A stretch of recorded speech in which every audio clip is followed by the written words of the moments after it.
Herkese selamünaleyküm arkadaşlar. Hayırlı işler, bol kazançlar. Ben teknisyeniniz ve eğitmeniniz Hakan. Sevgili dostlar, Maraton GSM Teknik Servis ve Eğitim Hizmetleri adına İstanbul Sultanbeyli'de bulunan ofisimizden sizlere sesleniyorum.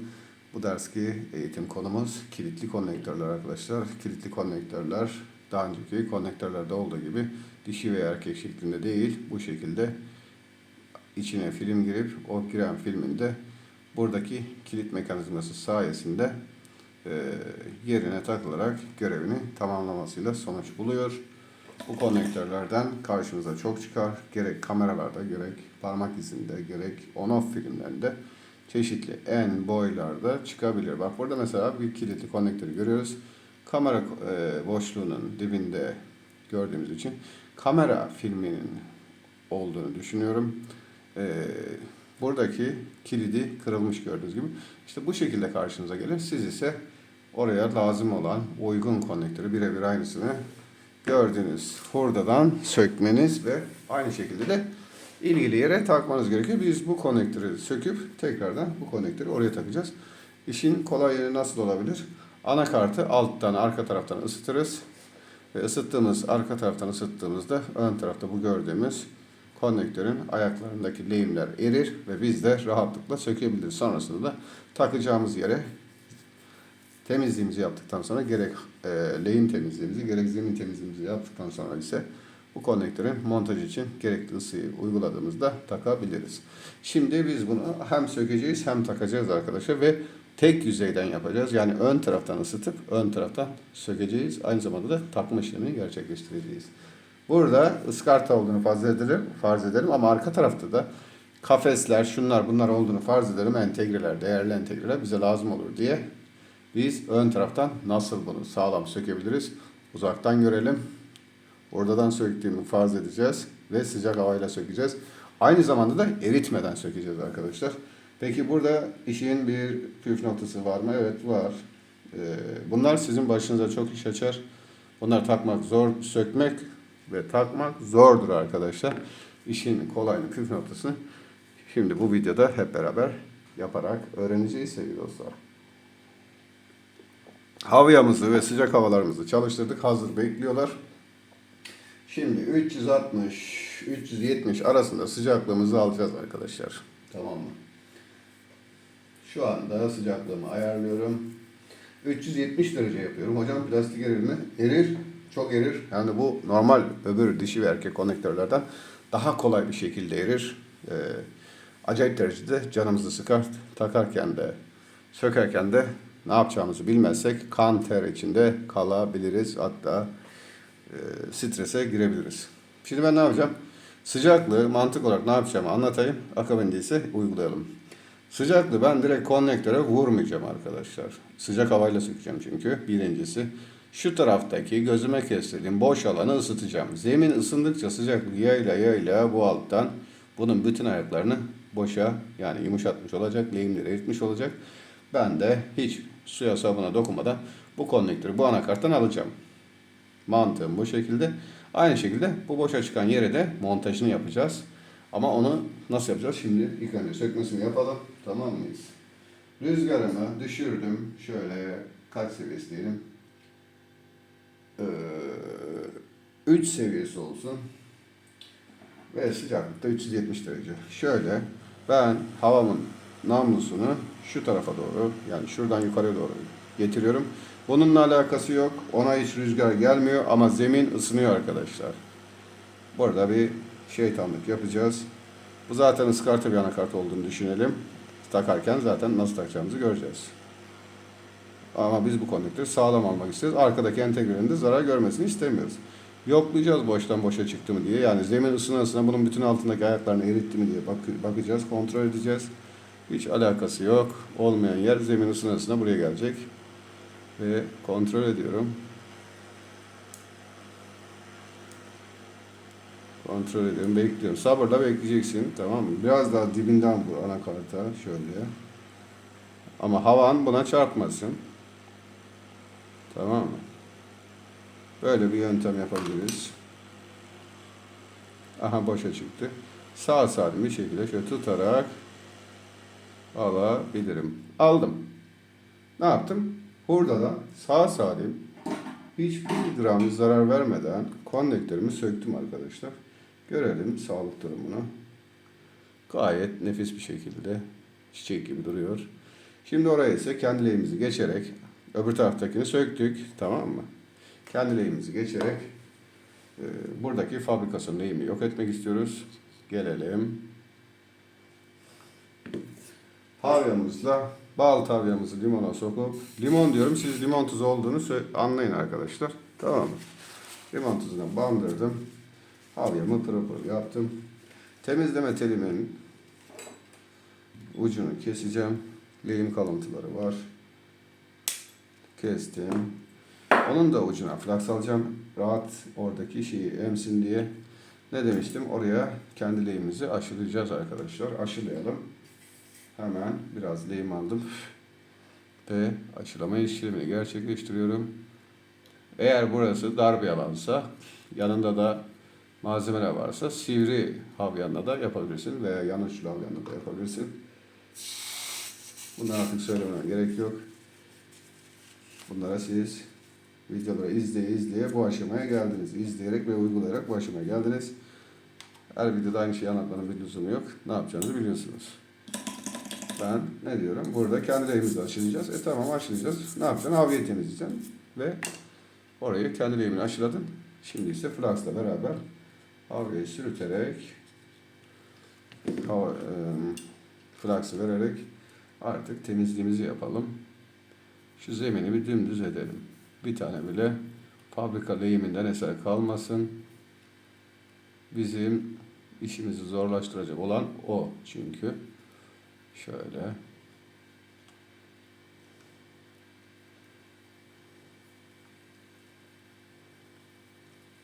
Tamamız. Şimdi ne yapacağım? Oraya kendi lehimi vereceğim arkadaşlar. Orada şimdi lehim kalmadı. Bir miktar ufaktan var ama bizim konnektörü tutturacak kadar yok. Zaten kalmasına da gerek yok. Şimdi ise sildim, temizledim. Artık oraya kendi lehimizi verelim. Bu sefer oraya kendi lehimizi sivri havyayla vermek istiyorum. Değişik şekilde de işlem yapmış olalım. Flaks vereceğiz tabii ki. Flaks yoksa gelelim şu ayaklara. Flaks geçelim. Tel lehim alalım bu sefer. Telle dalalım. Geldik. Şöyle hani geçelim. Şöyle ilk önce bir yandan doğru geçirelim. Görüntü olayımız biraz daha karartırsam sen de rahat görebilirsin. Şöyle yapalım. Bütün ayaklara lehim geçiyorum.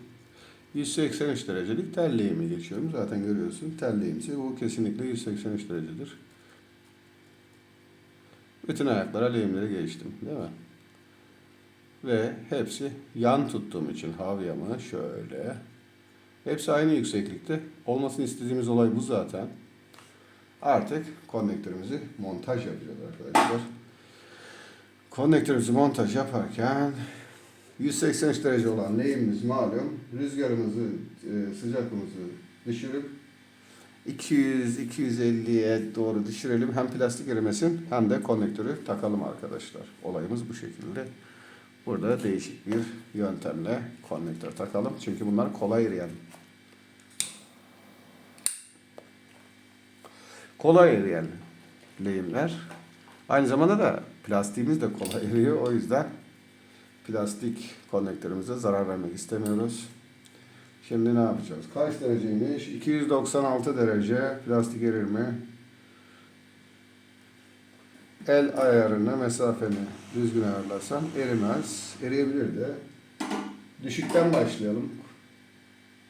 Biraz daha düşürelim. Şimdi konnektörü takmadan önce bizim sıcaklığımız yeterli mi? Onu anlayacağız öncelikle. Şu an sıcaklığı 250 derecede ayarladım arkadaşlar. 250 derece. Benim bu sıcaklığım oradaki lehimi eritiyor mu? Önce ondan emin olmak istiyorum. Kontrol ediyorum. Bakalım. 250 derecede lehimim eriyor mu? Şöyle bir dokunalım. Tazliğim düşük bu arada, rüzgarım. Daha konnektörü takmadan test ediyorum. Rüzgarımızı verdik. Kontrol edelim. 250'de zorlanıyor gördüğün gibi. Biraz sıcaklığı artıracağım. Kaç oldu? 280 oldu. Şimdi kontrol ediyorum. Biraz daha zoom yapalım size göre. Bakıyorum. 280 bizim lehimimizi eritiyor mu? Evet, eritiyor. Ama 300 yaparsam daha kolay bir şekilde eriyebilir. 280'de de eriyor. Bak gördün mü? Eriyorlar. Tamam. Az bir şey daha ben fazla vermek istiyorum. 295 derece. Şimdi kontrol ediyorum.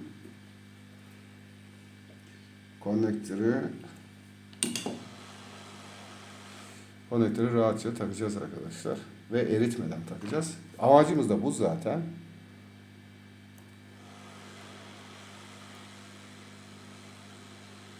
Bakalım. Evet. Lehimiz kolay bir şekilde eriyor. Gördün mü? Tamam. Demek ki ne yapabilirim? Ben bu sıcaklıkta konnektörümü rahat bir şekilde takabilirmişim. Erimeyeceğini ümit ediyoruz. Şimdi flux'ımızı verelim. Peki ne yapacağız? Konnektörümü aldım elime. Tamam mı? Konnektörümüz uçar arkadaşlar. Uçmaması için ne yapacağız? Onu görelim. Çünkü rüzgarı sıfır seviyesine getirelim. Öncelikle konnektörümüzü yerleştirelim. Şöyle ayaklar kafa kafaya denk gelsin. Şimdi şöyle görelim. Sizin de görebilmeniz açısından tam ayarlayacağım. Öyle göreceğiz. Şimdi bak. Burada adam bize, yani firma bize ne yapmış? Demiş ki bak burada köşe çizgisi var. Tamam mı? Burada da var. Oraya hizama gerisi denk gelir demiş. Öyle söyleyeyim. Şöyle yapalım. Kafa kafaya getireceğiz. Çizgiden çizgiyi tuttuk. Elimizi oynatmıyoruz. Tam kafa kafaya getirdim ve ayakları görebilecek şekilde yani şöyle anlatayım. Şunu kapatırsam ben o ayakları göremem değil mi? Yani o maksatla konnektörün kelepçesini de açalım. Kilidini de açalım arkadaşlar bu arada. Şöyle. Açalım, iki taraftaki ayakları görelim. Şimdi buradan şöyle hizalamayı yapacağız. Ağır çekimde yapıyorum ki sindire sindire hiçbir şey gözünüzden kaçmasın. Öğrenebilmeniz için. Şöyle kafa kafaya getirdim. Cımbızımı yere sabitledim. Elim ayağım oynamıyor. Şuradaki boşluk mesafesini de ayarlayalım. İki tarafta da ayakları net görmem gerekiyor. Yani nereye temas ettiğini görmem gerekiyor. Şimdi görüyorum. Şöyle yaptığımda ön taraftaki ayaklar da çünkü ısıtıp yapacağız. Tamamdır. Artık ne yapabilirim? Sıcaklığı verebilirim. Şöyle. Kenardan bak. Rüzgarım sıfır seviyesinde, unutma.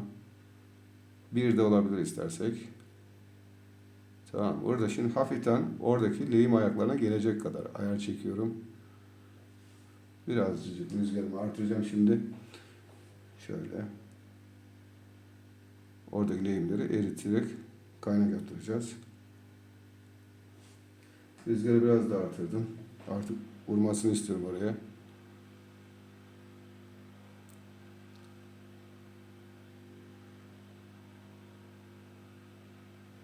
Şu an lehim ayakları yakın mesafeden eriyor arkadaşlar. Gördüğünüz gibi kaynak oluyor, bakın.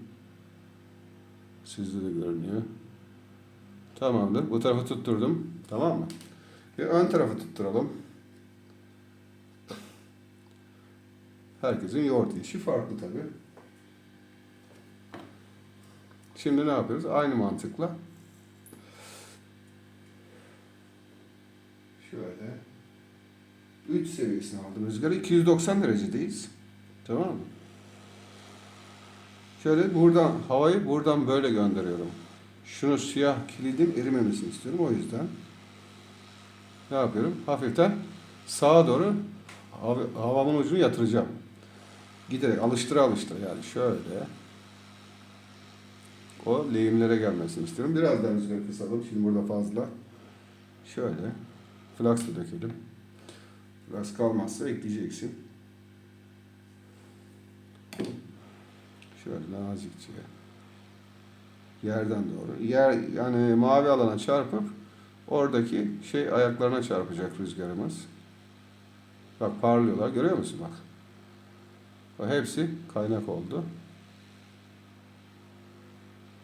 Bitti. Görelim.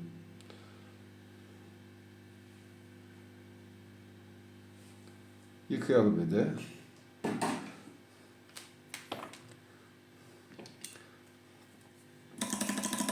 Önce tilerimizi serptik. Soğutmak maksadıyla artık yıkayabiliriz.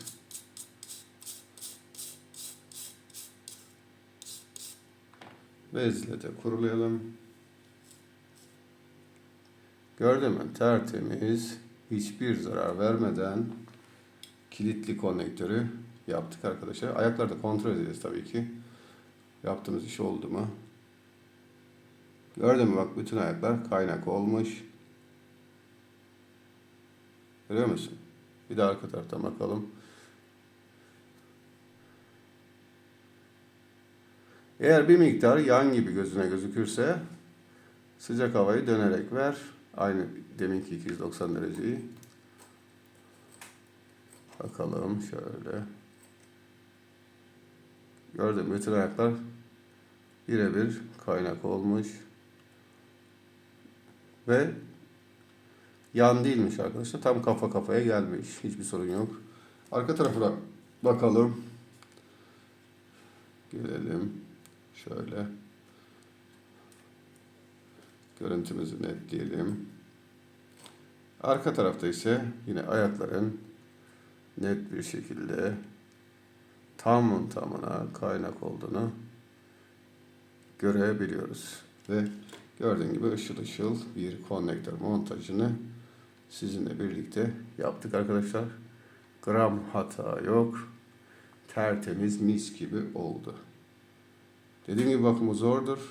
Buna antrenmanınızı iyi yapacaksınız.